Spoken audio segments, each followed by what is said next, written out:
ጤና ይስጥልኝ። ሐምሌ 4 2018 ዓ.ም ከምረብ ሚዲያም አርዕስተ ዜናውን በማስቀደም ዕለታዊ መረጃዎችን የምናሰማችሁ ይሆናል። የአሳምነው እዝ አርበኞች በኦሮሚያ ክልል ፍቼ ሰላሌ ግንባር በወሰዱት እርምጃም የብልጽግናው አገዛዝ በኦነግ ሸኔ ስም አደራጅቶ ንጹሃንን ሲገድልባቸው ሲያግትና ሲያፈናቅልባቸው የነበሩ ታጣቂዎችን ደምስሰው አኩሪ ድል ተቀዳጁ። አርበኞቹ በወሰዱ ስልታዊ እርምጃ የጠላትን ካምፕ ሙሉ በሙሉ በመስበር በርካታ ታጣቂዎችን የደመሰሱ ሲሆን ከማህበረሰቡ ተዘርፎ የነበሩ የቀንድ ከብቶችን በማስመለስ ለባለቤቶቻቸው አስረክበዋል። ፋኖ የውጊያውን አድማስ ከክልል ውጭ በማድረግ በጸረ አማራ ኃይሎች በግፈኞችና በስርዓት አልበኞች ላይ የሚወስደውን እርምጃ አጠናክሮ ቀጥሏል። የቤተ መንግስቱን በር እያንኳኳ ነው። ታደምጡታላችሁ። በሌላኛው መረጃችን በመርሐቤቴ ግንባር በኮላሽ ተራራማ ስፍራና በዓለም ከተማ ዙሪያ ሰፍረው በነበረው የብልጽግናው አገዛዝ ሰራዊት ላይ ፋኖ መብረቃዊ ጥቃት በመሰንዘር የጠላትን የቁም ምሽግ ጭምር ሰብረው አካባቢውን ተቆጣጠረ። በዚህ ተጋድሎ አንድ ሙሉ ወታደር የጫነ ኦራል ተሽከርካሪ በቦምብ ተመቶ ከነጫነው ኃይል ለወግ አመድ እንዲሆን የተደረገ ሲሆን የጠላት ኃይል በደረሰበት ከባድ ጥቃት ከነአመራሮቹ በከፍተኛ ሁኔታ ተደምስሷል። ፋኖ በርካታ የጠላት መሳሪያዎችንና ወታደራዊ ቁሳቁሶችን ከመማረክ ባሻገር የጠላትን 3 የኮማንዶ አመራሮችን በቁጥጥር ስር አውሏል። ተደምጡታላቸው። በተያያዘ በዚያው በሸዋ ጠቅላይ ግዛት ቀጠና በመንዝማማ ግንባር ሞላሌ ከተማ በብልጽግናው አገዛዝ ኃይሎች ላይ በተወሰደ ድንገተኛና የማዳገም እርምጃ የወረዳው ሚሊሻ ጽሕፈት ቤት ኃላፊና አንድ የመቶ አለቃ ማዕረግ ያላቸው ወታደራዊ አዛዥ መገደላቸው ተሰምተዋል። የአሳምነው እዝ አርበኞች በከተማዋ ሰርገው በመግባት በወሰዱት እርምጃም ከተገደሉት አመራሮች በተጨማሪ በርካታ የጠላት አባላት መደምሰሳቸው ታውቋል። መረጃውን ተደምጡታላችሁ። ካራማራ ክፍለ ጦር ለወራት ያሰለጠነውን ግዙፍ የፋኖ ሰራዊት አስመርቋል። ግዙፉ ካራማራ ክፍለ ጦር ተጨማሪ ግዙፍ ሰራዊትን አሰልጥኖ አስመርቋል። መረጃውን በዝርዝር ተደምጡታላችሁ። አድማጭ ተመልካቾቻችን እነዚህንና ሌሎች የዛሬ ሐምሌ 4 2018 ዓ.ም ዕለታዊ የግንባር መረጃዎችን አጠናቅረን ይዘን ቀርበናል። አብራችሁን ቆዩ።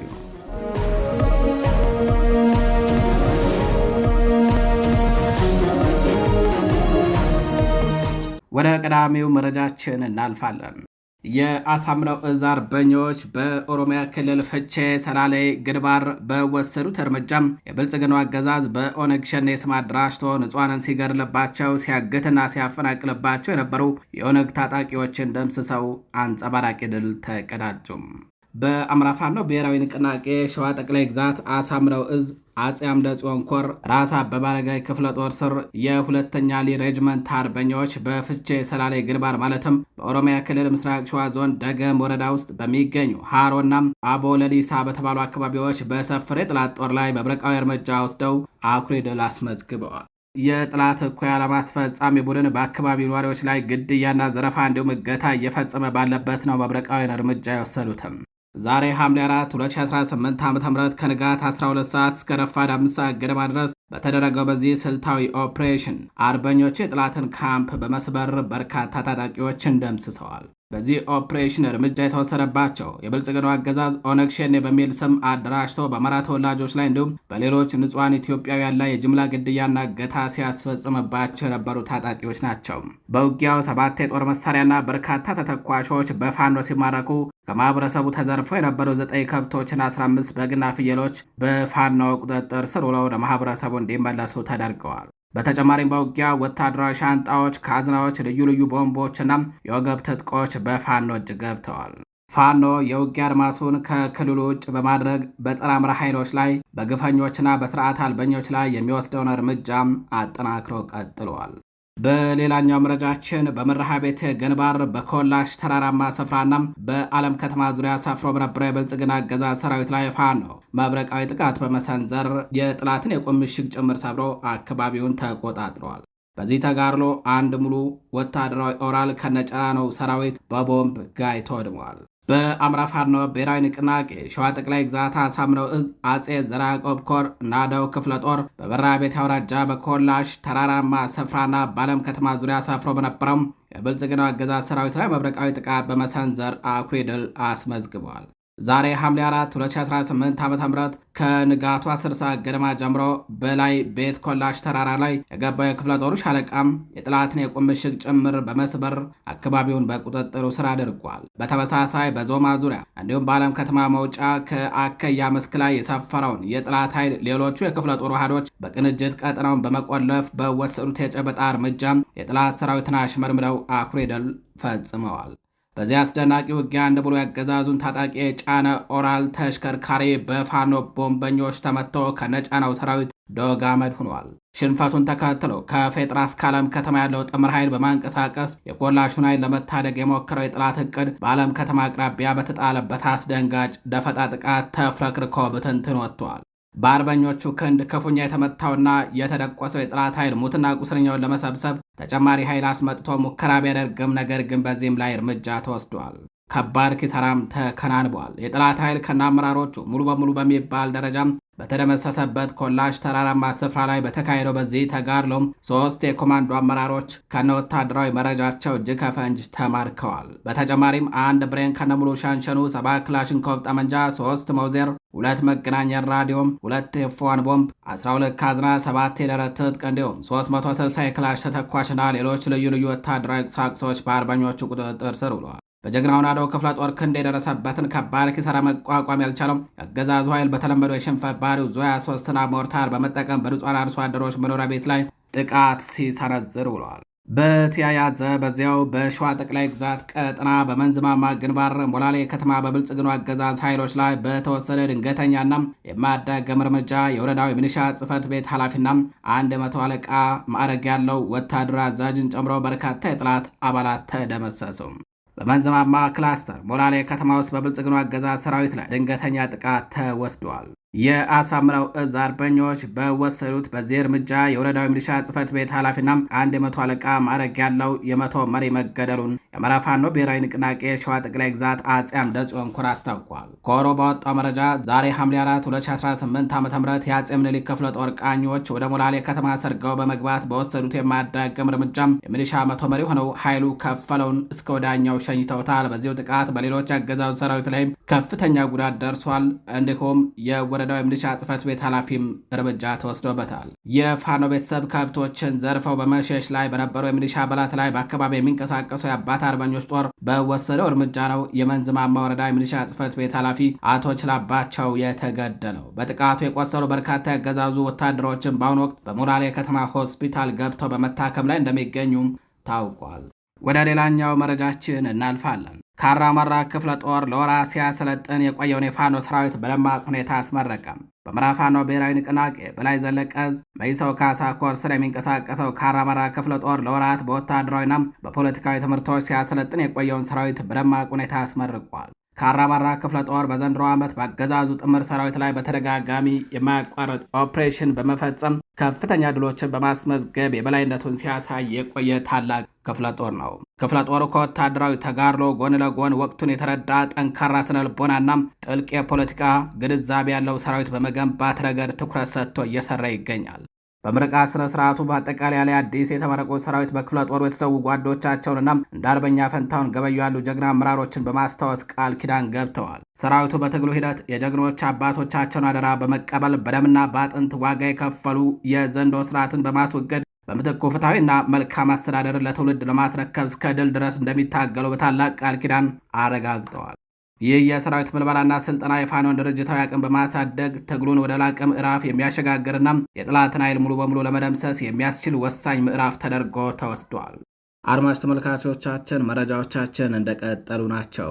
በአማራ ፋኖ ብሔራዊ ንቅናቄ ሸዋ ጠቅላይ ግዛት አሳምነው ዕዝ አፄ አምደ ጽዮን ኮር ይኩኖ አምላክ ክፍለ ጦር ወታደራዊ ግምገማ ማካሄዱን አስታወቀም። የታጠቀ ህዝባዊ ኃይሎች የትጥቅ ትግል ጉዟቸውን ስኬታማ ለማድረግ ካላቸው ቁልፍ ስትራቴጂዎች አንዱ የውስጥ ጥንካሬን መፈተሽ፣ ድክመቶችን ማረምና ቀጣይ ወታደራዊ ግዳጆችን በንቃት ማቀር ነው። ይህንን መርህ መሰረት በማድረግ ትናንት ሐምሌ 3 2018 ዓ.ም በአማራ ፋኖ ብሔራዊ ንቅናቄ ሸዋ ጠቅላይ ግዛት አሳምነው ዕዝ ስር የሚገኘው የአፄ ዘርዓ ያዕቆብ ኮር አፄ ይኩኖ አምላክ ክፍለ ጦር ከፍተኛ ወታደራዊ ግምገማ ማካሄዱ ታውቋል። በትጥቅ ትግል ስነ ልቦና ውስጥ የአዛዦችና የሰራዊቱ መግባባት ለውጊያ ዝግጁነት ወሳኝ ሚና ይጫወታል። በዚህ መድረክ ላይ የኮር ወታደራዊ ዋና አዛዥ፣ የክፍለ ጦር ዋና መሪ፣ የክፍለ ጦር ወታደራዊ አዛዦች፣ የሻለቃ አመራሮችና ሻምበል መሪዎች ድረስ ያሉ ሁሉም የጦር መኮንኖች በሙሉ ተገኝተዋል።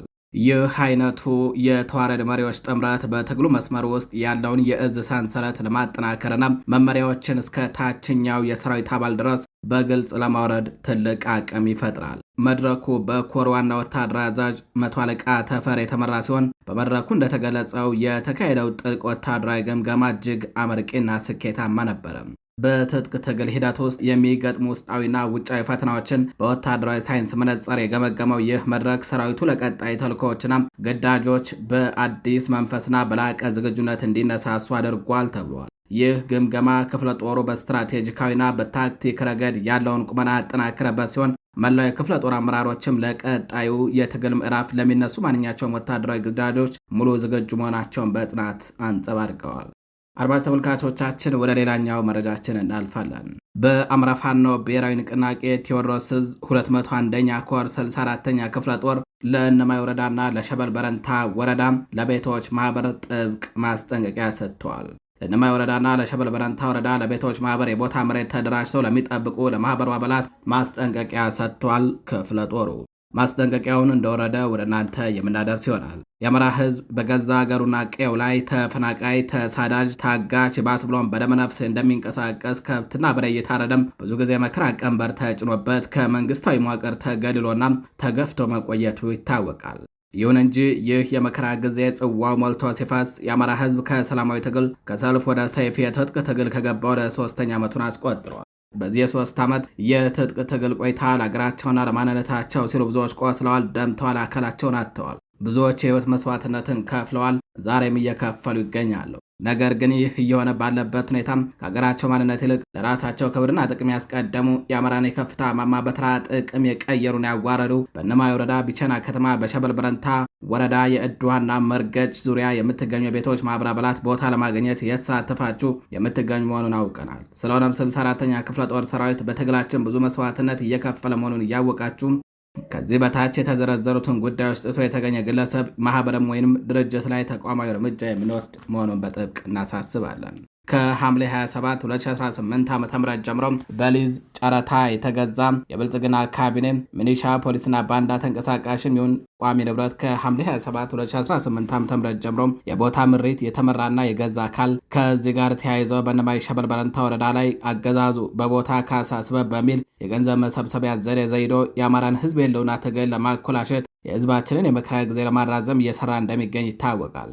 የአማራ ሕዝብ በህልውና አደጋ ውስጥ ባለበት ጊዜ ለአገዛዙ ጊዜ ማራዘሚያ የሚሆንበት የቦታ ካሳ ገንዘብ የሚከፍል አካል ካለም የህዝባችንን የስቃይና መከራ ጊዜ ማራዘምና አገዛዙን በፋይናንስ እንደመደገፍ ስለሚቆጠር በዚህ ድርጊት የሚሳተፉ ማንኛውም አካል የካሳ ብር እንዳይከፍልና ከዚህ ድርጊት እንድትቆጠቡ በጥብቅ እያሳሰብን በዚህ ድርጊት የሚሳተፉ የትኞቹም አካላት ላይ በአማራ ፋኖ ብሔራዊ ንቅናቄ ቴዎድሮስ ዕዝ 201ኛ ኮር 64ኛ ክፍለ ጦር እርምጃ እንደሚወስድ እናሳስባለን ይላል። ክፍለ ጦሩ ዛሬ ሐምሌ 4 2018 ዓ.ም ባወጣው የማስጠንቀቂያ መልእክትም።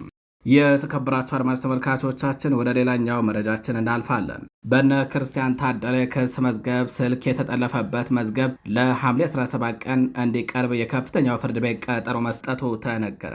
ፍርድ ቤቱ ባለፈው ቀጠሮም ተከሳሾች ክሳቸውን ይከላከላሉ ወይም በነጻ ይሰናበታሉ በሚለው ጉዳይ ላይ ብይን ለመስጠት ለትናንት ሐምሌ 3 2018 ዓ.ም ቀጠሮ ሰጥቶ ነበረ።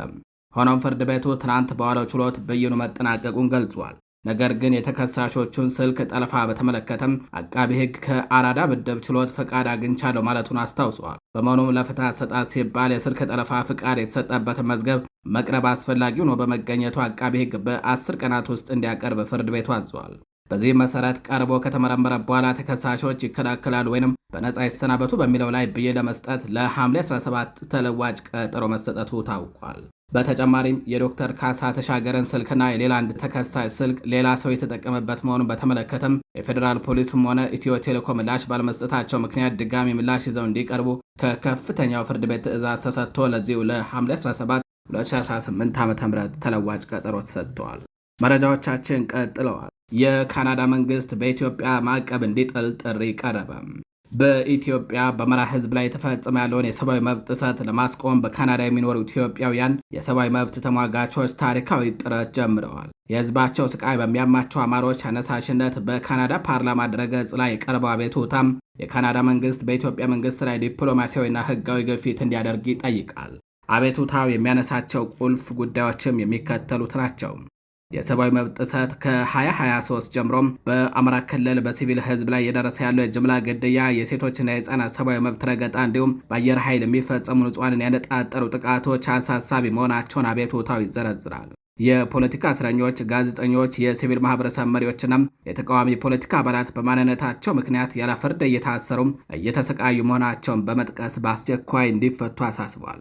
ሰኔ 2026 የተካሄደው አጠቃላይ ምርጫም ግጭትና የህዝብን መፈናቀል በነገሰበት ሁኔታ የተካሄደ በመሆኑም አሳማኝና ዲሞክራሲያዊ ሊባል እንደማይችል በመግለጽ ምርመራ እንዲደረግበት ተጠይቋል።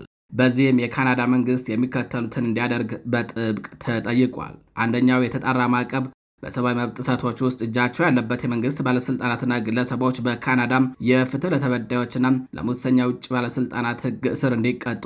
ሁለተኛ የዲፕሎማሲ ግፊት የካናዳ መንግስት በኢትዮጵያ ዲሞክራሲያዊ ሂደት ለማረጋገጥ ግልጽ አቋም እንዲይዝ። ይህ አቤቱታ በፓርላማ ውይይት እንዲደረግበት 500 የካናዳ ነዋሪ ፊርማ ያስፈልገዋል። በካናዳ የምትኖሩ ኢትዮጵያውያን የሰብአዊ መብት ረገጣን ለማውገዝ ተጠያቂነትን ለማስፈን አንድ ሊንክ በቴሌግራም ገጻችን የምናሰራጨናል። እሱን ሊንክ ተከትላችሁ ድምፅ እንድሰጡም ጥሪ ቀርቧል። በመረብ ሚዲያ ቴሌግራም ገጽ ላይ ሊንኩን የምናስቀምጠው ይሆናል። አድማጭ ተመልካቾቻችን ወደ ሌላኛው መረጃችን እናልፋለን። ቁስለኛ የሱዳን ፈጥኖ ደራሽ ኃይል ወታደራዊ አመራሮች ለሕክምና ድሬዳዋ ከተማ ወደሚገኘው የምስራቅ እዝ ደረጃ 3 ሆስፒታልና ወደ ናዝሬት መወሰዳቸው ታወቀ። ሰሞኑን ለኢትዮጵያ ዋሳኝ በሆኑ በሱዳን ብሉ ናይል ግዛት በመደበኛው የሱዳን መከላከያ ሰራዊትና በኦህዴድ ብልጽግናና በኢማራት በሚደገፈው የሄሜቲ ጦር መካከል ከአየር ኃይል ጀምሮም በከባባድ የጦር መሳሪያ የታገዘ ውጊያ ሲካሄድ ሰንብተዋል። ውጊያው በመደበኛው የሱዳን መከላከያ ሰራዊት የበላይነት የተመራን የተባለ ሲሆን የድንበር ከተማዋ ኩርሙክና አካባቢው ሙሉ በሙሉ ከፈጥኖ ደራሽ ኃይሉ ቁጥጥር ውጭ ሆኖ በአልቡርሃን መንግስት እጅ መግባቱ ታውቋል። ውጊያውን ተከትለው በአብይ አህመድ የሚታገዘው የመሐመድ ሐምዳን ደጋሎ ጥምር ጦር ከፍተኛ የሆነ ሰብአዊና ቁሳዊ ኪሳራ የደረሰበት ሲሆን በዚህም ቁስለኛ ወታደሮቹ በአሶሳ በድሬዳዋና በናዝሬት ከተማ በሚገኙ ሆስፒታሎች ሕክምና እየተደረገላቸው መሆኑን መረብ ሚዲያ ከታማኝ ወታደራዊ ምንጮቹ ለማረጋገጥ ችሏል። መረጃውን ያደረሱን ወታደራዊ ምንጮቻችን እንደገለጹት አሶሳ ሆስፒታል በሱዳን መንግስት ጥቃት ቀይ ዞን ውስጥ በመግባቱ በውጊያው የቆሰሉ ከፍተኛ የፈጥኖ ደራሽ ኃይሉ አዛዦች ወደ ናዝሬትና ድሬዳዋ ሲወሰዱ፣ ቁስለኛ እግረኛ የጦር ሰራዊቱ አባላት ግን በዛው በአሶሳ ሆስፒታል እንዲታከሙ እየተደረገ መሆኑን ጠቁመዋል። በተለይ ድሬዳዋ ከተማ በሚገኘው የምስራቅ እዝ ደረጃ 3 ሆስፒታል ከመስመሩ አዋጊዎች ጀምሮም እጅግ በርካታ የፈጥኖ ደራሽ ኃይሉ የበታችና ከፍተኛ አዛዦች የህይወት አድን ሕክምና እየተደረገላቸው እንደሚገኝ ነው የመረብ ሚዲያ ወታደራዊ ምንጮች አክለው የገለጹትም። የፈጥኖ ደራሽ ኃይሉ አጋር ተዋጊ የሆነው የሱዳን ህዝብ ነጻነት ንቅናቄ ሰሜን SPLMN አመራር የሆኑ 2 ቁስለኛ ከፍተኛ የጦር መኮንኖችን ጨምሮም የተወሰኑ የጥምር ጦሩ አባላት ደግሞ ወደ ናዝሬትና ሌሎች አካባቢዎች ለሕክምና ተወስደዋል። ሰሞኑን በአማራ ክልል ደጋዳሞት በተደረገው ውጊያ ቆስሎም በአካባቢው ከሚገኙ የሕክምና ጣቢያዎች የማከም አቅም በላይ የሆኑ ቁስለኛ የምስራቅ እዝ የኮርና የክፍለ ጦር አመራሮች ወደ ድሬዳዋ ከተማ የምስራቅ እዝ ደረጃ 3 ሆስፒታል መወሰዳቸውን የገለጹት ምንጮቻችን ከቁስለኛ የፈጥኖ ደራሽ ኃይሉ የጦር መኮንኖች ጋር እየታከሙ ነው ብለዋል።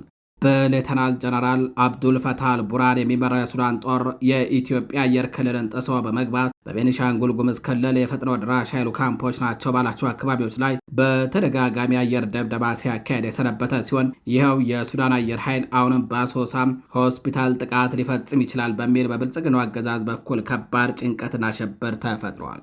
የሌተናል ጀነራል አብዱል ፈታህ አልቡርሃን አገዛዝ የፈጥኖ ደራሽ ኃይሉ አባላት የሚገኙበት የትኛውም ስፍራም በጥቃት ኢላማዎቻችን ስር ነው ያለ ሲሆን በማንኛውም ሰዓትና ደቂቃ እርምጃ እንወስዳለን በሚል ግልጽ ማሳሰቢያ ሰጥተዋል። በተባበሩት አረብ ኤሚሬትስና በብልጽግናው አገዛዝ የሚደገፈው የፈጣን ድጋፍ ኃይሉና አጋር የሚኒሻ የሱዳን ህዝብ ነጻነት ንቅናቄ ሰሜን ቡድን ከወደ መደበኛው የሱዳን ጦር የሚሰነዘርባቸውን ጥቃት መቋቋም አቅቷቸው ከባድ የሆነ ሰብአዊና ቁሳዊ ኪሳራ እየተከናነቡ ሲሆን ኩርሙክን ጨምሮ ወሳኝ የተባሉ የጦር ቤዞቻቸው ከቁጥጥራቸው ውጭ ሆነውባቸዋል። በሌላኛው የውጭ መረጃችን በደቡብ አፍሪካ የሚካሄደው ጸረ ፍልሰተኛ ተቃዋሚዎች ቤት ለቤት በመዞር የንግድ ተቋማት መዝረፋቸውንና ስጋት መፍጠራቸው መቀጠላቸው ተሰምተዋል። በደቡብ አፍሪካ በተለያዩ አካባቢዎች ሰነድ የሌላቸውን የውጭ ሀገር ዜጎችን ኢላማ ያደረጉ ህገወጥ ሰልፎችና አልፎ አልፎ የሚስተዋሉ የሱቅ ዘረፋዎቻቸውንም መቀጠላቸው ነው የተነገረው። ማርች እንደ ማርች በሚል ስያሜ የሚንቀሳቀሱትና በመንግስት እውቅና የሌላቸው እነዚህ ቡድኖች ቀደም ሲል የተቃውሞ ሰልፋቸውን ከሳምንት በፊት ለማቆም አቅዶ የነበረ ቢሆንም አሁንም ጥሪያቸውን በመቀየር በየሳምንቱ ሐሙስ ሰልፍ እንደሚያደርጉ በማወጃቸው ውጥረቱ እንዲቀጥል ሆኗል ነው የተባለው። የደቡብ አፍሪካ መንግስት የቀውጢውን ወቅት ለማለፍ ከፍተኛ የሰው ኃይል በማሰማራት ሁኔታውን ለመቆጣጠር መረባረቡ ይበል የሚያሳይ ቢሆንም ነገር ግን ከቁጥጥር ውጭ በመሆን ሰልፈኞቹ መጤ ባሏቸው ዜጎች ላይ የሚፈጽሙት ዘረፋ ተባብሶ ቀጥሏል ነው የተባለው። አድማጭ ተመልካቾቻችን ለዛሬ ሐምሌ 4 2018 ዓ.ም ይዘናቸው የነበሩት መረጃዎቻችን እነዚህን ይመስላሉ። በሌሎች አዳዲስ መረጃዎች እስከምንገናኝ ቸር ቆዩ።